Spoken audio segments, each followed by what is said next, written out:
एक सिंपल सवाल, कैसे पॉसिबल है कि ताजमहल जैसी एक सॉफ्ट डिप्लोमैटिक इवेंट सडनली एक जियोपॉलिटिकल कंट्रोवर्सी बन जाए? और कैसे एक मॉन्यूमेंट जो लव और ब्यूटी का सिंबल माना जाता है, अमेरिका, ईरान, मुगल हिस्ट्री और सिविलाइजेशनल पॉलिटिक्स का एक बैटलफील्ड बन गया? अभी एग्जैक्टली यही हुआ है। US secretary of state Marco Rubio India visit के दौरान ताजमहल गए, लेकिन उसके बाद ईरानियन कॉन्सुलेट ने पब्लिकली उन्हें ट्रोल कर दिया। ईरान ने एसेंशियली ये कहा है कि इफ रूबियो न्यू हिस्ट्री, तो उन्हें पता होता कि ताजमहल पर्शियन आर्किटेक्चरल जीनियस का भी प्रोडक्ट है। अब ये सिर्फ एक सोशल मीडिया जोक नहीं था, ये actually history, Persian influence, Mughal identity, soft power और करंट यूएस ईरान टेंशंस, इन सभी का एक कॉम्बिनेशन है। और इसी वजह से एक cultural monument suddenly geopolitical symbolism बन गया।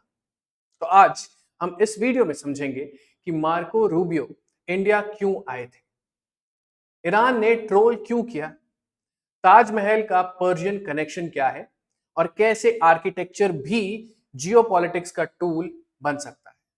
So welcome viewers to Legacy IAS.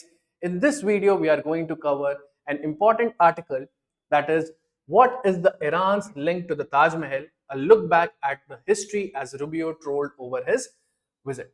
तो शुरू करते हैं एंड सबसे पहले ये देखते हैं कि मार्को रूबियो सबसे पहली बात इंडिया क्यों आए थे। तो रूबियो की विजिट एक नॉर्मल टूरिस्ट विजिट नहीं थी, ये स्ट्रैटेजिक डिप्लोमेटिक विजिट थी। रिपोर्ट्स के अकॉर्डिंग यूएस और इंडिया के रिलेशंस रीसेंट मंथ्स में स्ट्रेन फेस कर रहे थे। रीजन क्या था? ट्रंप के टैरिफ्स, पाकिस्तान आउटरीच, चाइना के पॉलिसी शिफ्ट्स, ट्रेड डिसएग्रीमेंट्स, और इन्हीं सब के बीच में रूबियो का इंडिया का विजिट। और ये इस रिलेशनशिप के लिए एक तरीके का रिपेयर मैकेनिज्म साबित होता, that is a repair mission. उसको आप उस तरीके से समझ सकते हो। तो उन्होंने प्राइम मिनिस्टर मोदी से मीटिंग की, जयशंकर के साथ भी टॉक्स किए, और Iran conflict, trade, maritime security जैसे इश्यूज डिस्कस किए। अब इंपॉर्टेंट चीज यहां पे ये समझने की है कि ताजमहल विजिट डिप्लोमेसी का पार्ट था। World leaders often symbolic monuments को विजिट करते हैं क्योंकि मॉन्यूमेंट सॉफ्ट पावर का एक रिप्रेजेंटेशन होता है। ताजमहल दुनिया का one of the biggest cultural symbols है, और इसीलिए रूबियो का ताज विजिट इंडिया आउटरीच का सिंबॉलिक जेस्चर भी था। लेकिन एग्जैक्टली यहीं से कंट्रोवर्सी बिगिन होती है, क्योंकि Iran Iran entered the conversation.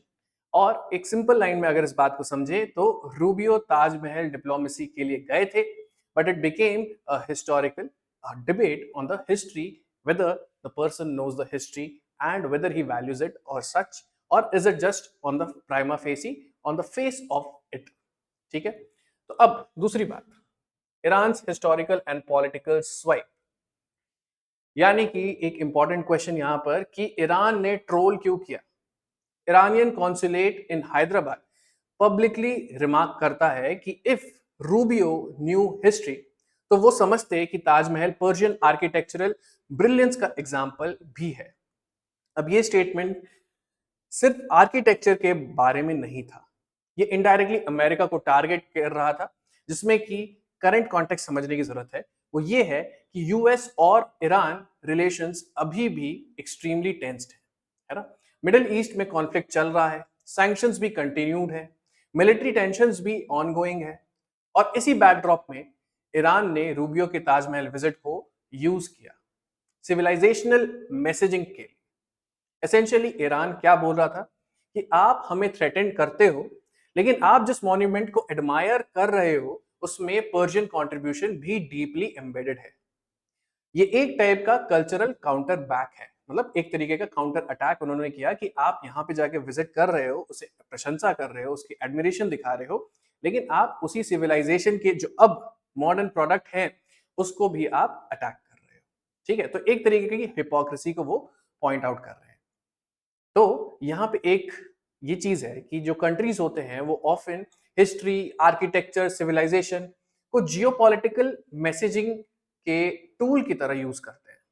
और ईरान स्पेशली अपनी एंशियंट पर्शियन आइडेंटिटी पर इनॉर्मस प्राइड रखता है। यहाँ पे सिंपल बात यह है कि ईरान ने मॉन्यूमेंट को आर्किटेक्चर नहीं, नैरेटिव वॉरफेयर के टूल बनाकर उसको यूज किया।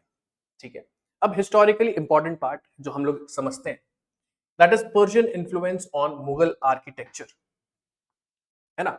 यानी कि ताजमहल का पर्शियन कनेक्शन एक्चुअली क्या है।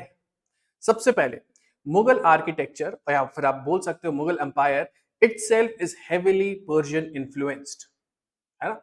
मुगल कोर्ट्स में पर्शियन लैंग्वेज यूज होते थे, एडमिनिस्ट्रेशन, लिटरेचर, कोर्ट कल्चर, सब पर पर्शियन इन्फ्लुएंस स्ट्रॉन्ग था। दूसरी चीज, architecture. When we talk about architecture, you will see that many Mughal architectural ideas Persian tradition से इन्फ्लुएंस थे।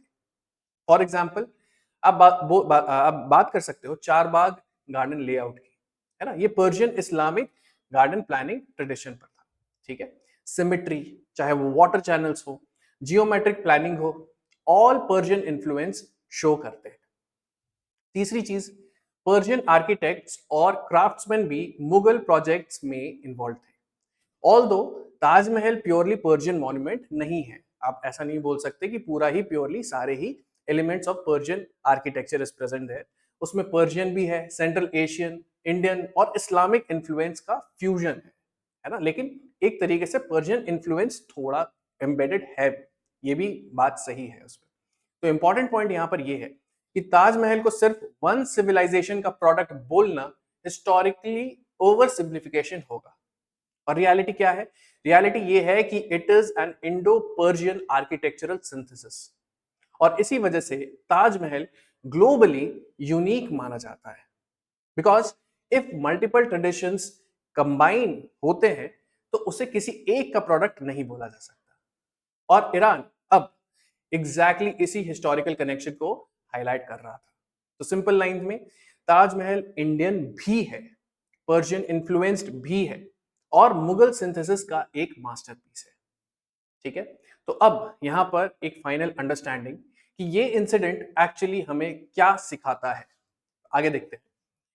व्हेन हिस्ट्री बिकम्स जियोपॉलिटिक्स, ठीक है, दैट इज कि जब ऐसी टाइप के रिलेशंस होते हैं, जब एक डिप्लोमेसी के लिए स्टेट विजिट्स होते हैं, रिपेयर मिशन के लिए जो यूएस के सेक्रेटरी ऑफ स्टेट है वो आते हैं इंडिया के लिए, तो क्या ये जियोपॉलिटिक्स को किस तरीके से कनेक्ट करता है। तो यहाँ पे जो फाइनल अंडरस्टैंडिंग ये है कि ये इंसिडेंट एक्चुअली हमें सिखाता क्या है। First, history never fully disappears, यानी कि एंशिएंट आर्किटेक्चर भी मॉडर्न जियोपॉलिटिक्स में रोल प्ले कर सकती है। दूसरी चीज, सॉफ्ट पावर मैटर्स इनॉर्मसली, मतलब मॉन्यूमेंट सिर्फ टूरिस्ट प्लेसेस नहीं होते, they represent civilisation, they represent prestige, they represent historical legitimacy. तीसरी चीज, कंट्री नैरेटिव्स बिल्ड करती है, जैसे कि ईरान ने ताजमहल को यूज किया अपनी सिविलाइजेशनल इंपॉर्टेंस हाईलाइट करने के लिए।